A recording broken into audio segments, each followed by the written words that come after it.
We want to stay healthy, and I'm going to give you some tips and tricks to see if we can stay healthy as we continue to age. So, first and foremost, recovery becomes something that doesn't happen as quickly. And I don't think we're all a stranger to that. We just can't do things the way we were when we were younger. We couldn't, go full out, peg the engine, and continue to go the next day.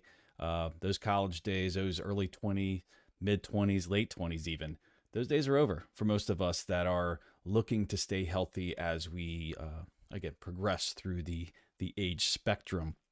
So, what is more important as we age is understanding that dynamic warm up is extremely important. Whether or not it's yours is just starting off very slowly when running and just kind of easing into it, or doing a 4 to 5 minute dynamic stretch routine. So things that I do are kind of doing knee hugs and calf raises and soldier walks, lunge and twists, things like that, loosening up the upper body, high knees, glute kicks. Those are very big for me, kind of stretching out my legs. I really need those, and kind of lateral shuffles, just kind of warming things up a little bit. Sometimes when I'm going out on the trails, some of those turns in the trails are kind of tight, and it'll hurt your hips or something if you're just not really warmed up, dealing with the roots and rocks and kind of the changing elevations, the verticals, the roots, the rocks, and things like that on the trails can kind of throw things off. So I always make sure I do a dynamic warm up before I start. I don't show them in the videos. I should probably start showing a little bit of that, and I will have more videos about my specific dynamic stretching routine before I run. But that's super important. Secondly, rest. Rest and recovery, and I put this out there all the time, is super important for every runner, for everybody. I believe a lot of people they go overboard unless you're an elite and you're on a very specific training cycle that you're following. I think rest and recovery, and again, for everyone, it's super important. I prioritize rest and recovery. I don't stress too much about mileage and making sure that those ego stats are out there on Strava. I take it easy when I run. I do what I need to do to stay healthy, and rest days are paramount, even if it's active recovery days. So you also need to listen to your body. So not pushing through injury, pushing through things that are difficult, extremely necessary. Mental toughness is extremely necessary when being a runner, but you definitely need to be smart and not running through things that are potential injuries. But don't lean on that as a crutch to get out of doing your workout. So definitely prioritize that. Easy days should be 80%, at least 80% of what you're doing. So running easy, conversational pace, and 20% of that is speed workouts. And so what does that look like as we age? Well, speed training for fast running increases the risk of injury. So we need to make sure that we're doing things in a smart way. So taking yourself out of that normal 7-day cycle, with a couple hard workouts, speed work in a week, and then, long runs on the weekend with only 1 or 2 rest days, that may not work for us as we get older. I've experimented with this a little bit, and it seems to work if you go to like a 10-day cycle or a 14-day cycle, and you think about that from a mental standpoint. Your workouts will be spread out by rest days. So if you have some hard workouts, the next day resting, and then a hard workout, then rest day after that, mix those up. Even easy days, if you go out and do a 10 or 15 or 20 mile run, it's probably necessary to rest after that, not doing back-to-backs. And again, all this depends on your current fitness level, what your goals are. If you're a road runner, if you're just running 5Ks, 10Ks, half marathons, or into ultra marathons. Again, this is all specific. This is all kind of a random high-level discussion. So you want to drill more into that stuff depending on your goals. Cross training is super important. So our muscle decreases. That lean muscle mass that we have in our 20s and 30s starts to really decrease as we get older. And we really want to make sure that we're keeping up with that. I think sometimes even I struggle with this, is really finding time. And that's what helps with more of a 10 to 14 day cycle, is being able to add in more cross training and strength training and working on that stuff, and prioritizing that work with running, because that's super necessary. And it allows us not to have to double up on certain days. So having, a good tough run. And then, after that, doing a workout. And again, the older you get, this may be more necessary. Right now, I'm 47 and I can still push myself a good amount. I still have a good amount of muscle mass. I've done a good job over the years of maintaining that. But depending where you are, you may want to just have one day be cross training, strength training, and things like that. And then another day be running, and then a rest day, or strength training, rest day, then run. And again, building out that training cycle for you is something that you're going to have to work this stuff out specifically for your situation, your health, your fitness level, and of course, your goals. One of the things I really like pushing, not only from a physical standpoint, but from a mental, getting off the roads.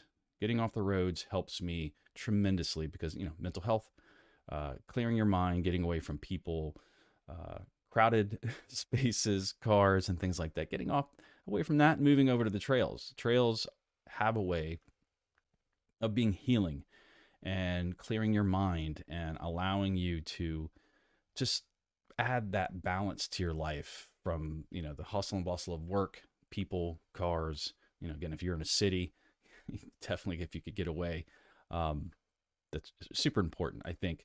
And making running fun. So a lot of times when I'm on the road, training on the roads, because out of necessity, it's just not as fun to me. I mean, it is what it is. It's a workout and I got to get it in. That discipline is very important. But, if I can go out on the trails, it's always good.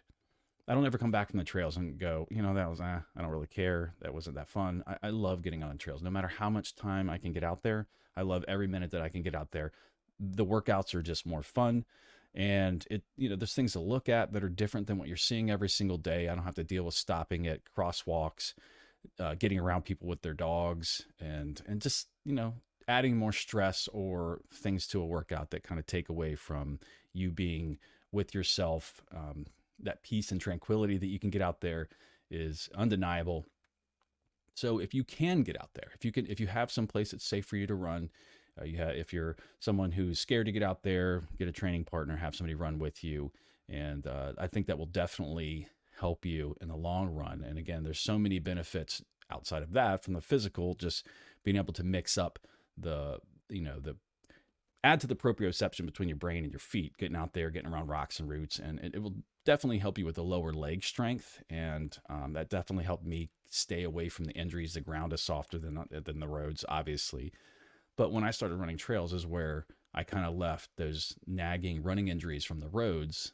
I left that behind. Not only was I slowing down, but the ground was softer, was taking my time, and I started to build a lot stronger calf muscles and ankles and knees. It just happens from running out on the trails. Now that depends on where you are. If you have super buffed out paths that are paved, it's going to be just like the roads, but you will get the more mental side of being in the woods. But if you're out on, kind of single track trails with lots of rocks and roots and climbing and descents and things like that, you're definitely going to become a stronger runner. It definitely helped me become a stronger runner. I don't get those lower leg injuries like I used to on the roads, but think about it. If it's a possibility for you, I'm always going to press trying to do that. And again, you don't have to do what I'm getting ready to talk about, which is ultra marathons. Now, road racing kind of led me down a path as I got older to injury because I was constantly trying to push to go faster and faster and faster. And, to me, it wasn't as interesting to just rack up 5, 10K medals. If I couldn't go faster, if I couldn't try to improve myself in that way, it just wasn't as interesting. I need kind of that carrot out there to drive me towards something. So running ultra marathons kind of changed that. And not only did it help me get out on the trails, but it helped me slow down and enjoy running a lot more. The stress of constantly running faster went away. The stress of dealing with injuries went away. I could run more. I could run further. And it's really nice not having to have those injuries. And it's really nice being able to mix things up and take your time and not be so worried about kind of that end result. Now, there are some stresses, finishing a races, running for longer, do add stress to the body, but it's definitely not like it is when it's road running. So conquering that type of stuff is going to help you. Just coming to grips with enjoying running and things like that. If you don't enjoy it, especially as we age, it's going to become much easier to find an excuse not to do it anymore. And I think maintaining our body, our health, and maintaining a healthy weight, that definitely is something I've struggled with. I've been very transparent and open about that. knowing how to do it and doing it a lot of times is difficult. I have a lot of things in my life that make it difficult sometimes, with a large family and travel, with softball and baseball and things like that. While it is an excuse, it's not always a good one. I could always find a way to eat healthier or make better choices. But also, as we age, the testosterone dropping and the ability to lose weight and keep the weight down becomes more difficult.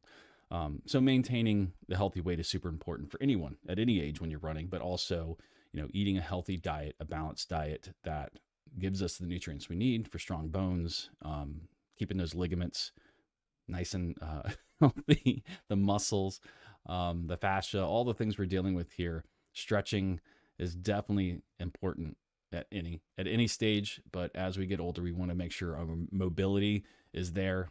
We want to keep our balance. That's one of the great things about trails, is it helps us maintain that balance. We get the balance, not just mental balance and life balance, but the actual physical balance as we're running. Those things start to go as you get later and later, late 60s, 70s, 80s. You want to have good, strong muscle stabilizers, strong core, and ability to keep your balance so you're not falling over, hurting your hips and things like that. I see a lot of that as people age. We don't want any of that. So if we can preemptively address these issues, I think we're going to do much, much better as we age over the next 20 and 30 years. If you have any tips and tricks, if you are, in your 50s, 60s, 40s, 70s, and I see all of you out there in these ultra marathons, leave some tips down below, because most of the people I meet in their 70s that are still out there running ultras, they've been doing it a very long time. I see couples that have been doing it together.